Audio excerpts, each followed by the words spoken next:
Everyone, it's Mrs. Foster. Hope you're all doing well out there. Thank you so much if you've subscribed to my channel recently, and I'm back today with part 2 of my favorite rock and metal albums of all time, the ones that got me into rock and metal and kind of made me a huge fan. Wanted to pick up the guitar, and I became a big concert enthusiast because of some of these bands. I'm going to take a look now at some albums, mostly from 1980 onward. I grew up in the 70s and 80s, and the majority of the music that I love is from that time period, with 1980 and 1984 being my very favorite years for output of rock and metal music of that time. I'm going to start with 1976, Thin Lizzy, Jailbreak. If you've never heard Thin Lizzy, here's a great place to start.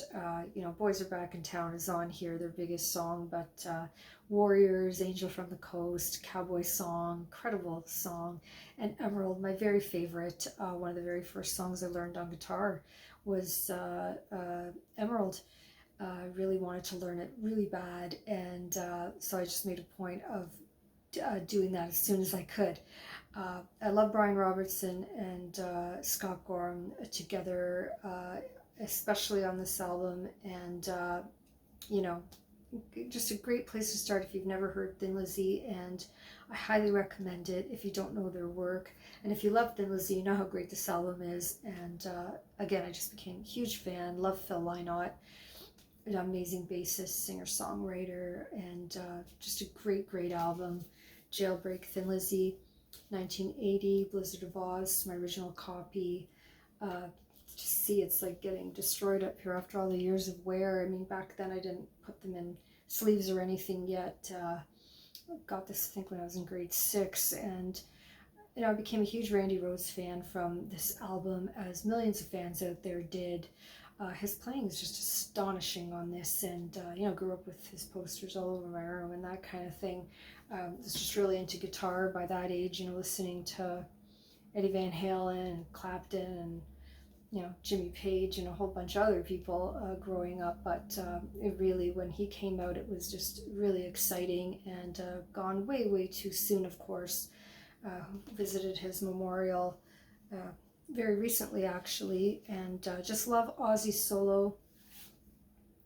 Then he comes out with this, Diary of a Madman, another incredible album. Actually, just put this above Blizzard. I know a lot of people put Blizzard as #1, and that's great. And it really, they're neck and neck pretty much, but Diary of a Madman, the song, just inches it out for me. Randy Rhoads' playing on there is just sensational, and I love Ozzy's voice. I love him as a singer, and I love Sabbath, but just two incredible albums from Ozzy, and just thank God we have them in our lives as rock metal fans. I can't imagine having grown up without Ozzy's music in my life. Judas Priest, 1982, Screaming for Vengeance. I mean, a yellow heavy metal cover, in 1982. I mean, look at this album cover. They just don't make them like this anymore. Even Firepower doesn't look like this. It's great. I love Firepower cover, but this is just it. I mean, Devil's Child, Riding on the Wind, Bloodstone, Screaming for Vengeance, Electric Eye, of course, just incredible album. And I remember seeing them on TV as a kid when it just came on. You didn't have YouTube back then, so you're like always watching TV. And God, that concert from Memphis, Tennessee came on, and I was like, what is happening here? I just couldn't believe how incredible they were. It was like Electric Eye, Riding on the Wind, Heading Out to the Highway, maybe Bloodstone after that. Like, I pretty much know that tape off by heart, but what an incredible album. Tom Allen production, Screaming for Vengeance. Metallica, Ride the Lightning.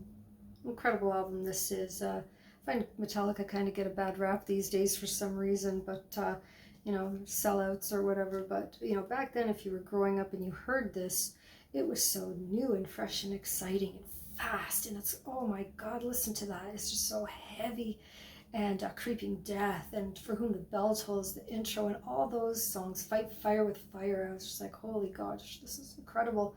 I love Metallica, and this album is really great. Ride the Lightning, one of my very favorites. Can I say, I love Metallica. I'll always love Metallica. And Iron Maiden. Let's talk Iron Maiden for a minute. Peace of Mind, my favorite Iron Maiden album. This is the picture disc copy. It came out, Flight of Icarus, The Trooper, Regal's Dare, Revelations, my favorite Iron Maiden song. Iron Maiden, right? Like, incredible band. What a consistently tight band they are. And, you know, Dave Murray, come on, everybody. I mean, like, on here, Still Life, Quest for Fire gets such a bad rap. Come on. It's such a great album. And love Iron Maiden, the album that got me into Maiden.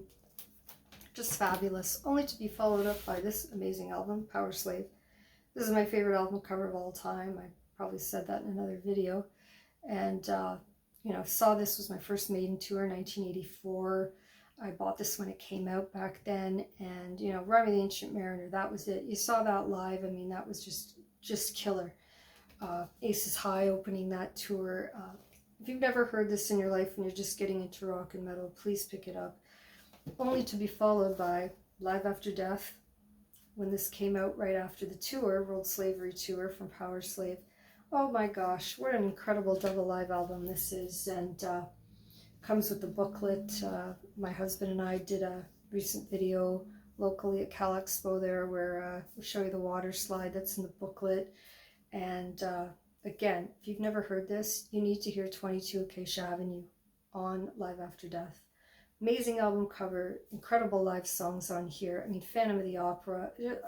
I can't say enough about it. Please listen to Live After Death if you never have. And if you know these albums and you love them, that is awesome, because they are some of the best out there from back in the day. Best classic rock metal albums you can get your hands on. So great times back then, and hope you've enjoyed this episode. I'll be back with part 3 another time, and stay tuned for more concert vids and guitar playing.